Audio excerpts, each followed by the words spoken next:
Hello class, this is a video tutorial on differentiation by first principles on harder functions. So in this video, we'll be tackling these two. So here we go.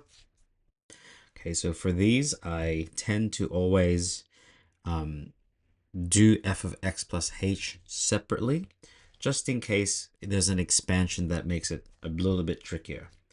So in this one, I'm going to make the expression f of x plus h is 1 on x plus h. Now that I have that, I will follow the formula for the derivative using first principles. So f prime of x equals the limit as h approaches 0 of, and to save space on this one, take a close look at how I write this out. So f of x plus h is this expression. So 1 on x plus h minus f of x is the original. So 1 on x. And outside all of this, I will write divided by h. So rather than have it all over h, that can be written all on the same line with divide h off the side like this. So the next step for this one, it really is just a bunch of algebra at this point. We're going to make the same denominator of x plus h. For this denominator to become this, we need to multiply by the missing factor of x. Straighten this out a little bit. And then we're going to do minus, same thing. For x to become this, we are multiplying by the missing factor, x plus h. All of this is going to be divided by h. So that numerator, I'm going to expand. Limits as h approaches 0. It's going to become x minus x, so the x's will cancel, negative times h. So if we were to expand this, we would get negative x, which cancels out, and negative h in the numerator. So negative h over x outside of x plus h times, and this one I guess you could leave as divide h, but I'm going to times it by 1 on h because we are dividing by the fraction h on 1. So it becomes 1 on h. And from here we can see we can cancel out the h's from the numerator and denominator, leaving us with negative 1 over x outside of x plus h. And at this step, when we apply h equals 0 here, we are left with negative 1 over x times x, which gives us negative 1 on x squared.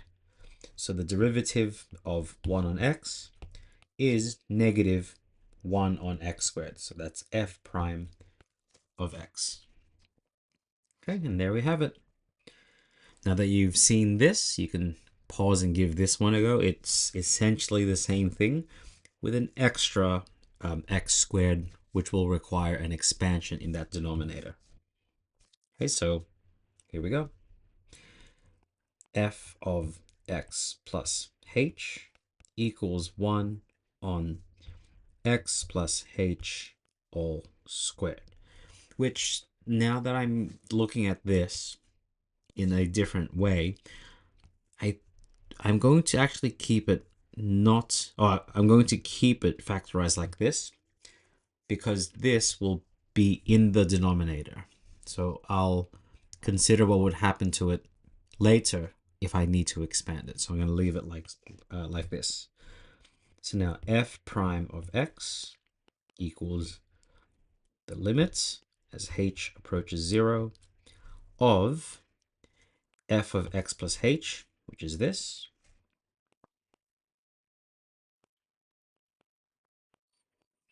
minus f of x,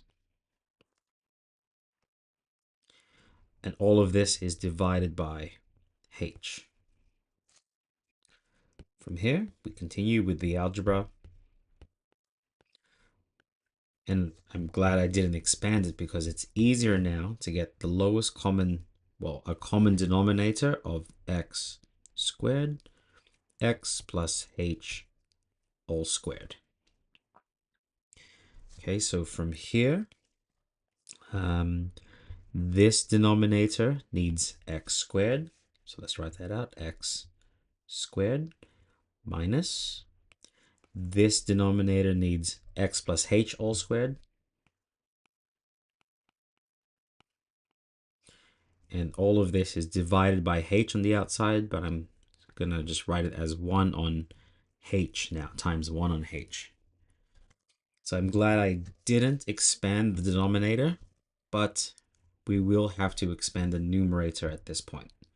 So the limit h approaches 0 of x squared minus square the first, double the product, square the last,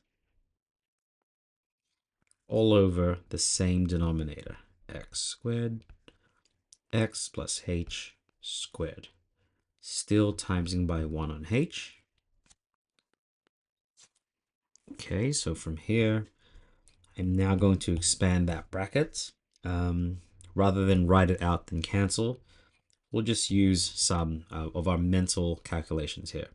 So the x squared will cancel out, which will leave us with this negative times all of that numerator. So the limit as h approaches 0. I can see from here as well, they both have h. Actually, I won't skip too many steps at this point. So I'm going to expand that negative first. So negative times these two. So negative 2hx plus minus h squared all over that same denominator. And I guess I could have written h here in the front and just multiply this denominator here, but I'm still just going to leave it off to the side here, times 1 on h. I hope you could see the step that I was about to skip there. The common factor of h can come out. H outside of negative 2x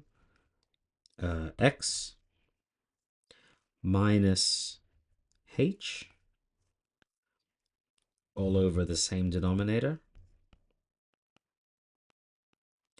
And that 1 on h will now cancel out with the factored out h.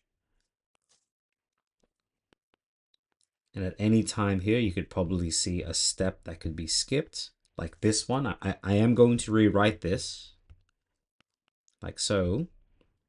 But I hope you could have seen, I could have substituted h equals 0 in that previous step. Because now, this becomes 0, this becomes 0, leaving us with negative 2x. Now, think about this bracket here, x plus 0 all squared. You see that it's now written as x like this plus 0 all squared, which is really just all squared like this. And this is the step I was actually trying to convey in that previous one. This could just be moved straight to x to the power of 4, which cancels out one final time, leaving us with f prime of x equals negative 2 over x cubed. And that is our derivative using first principles.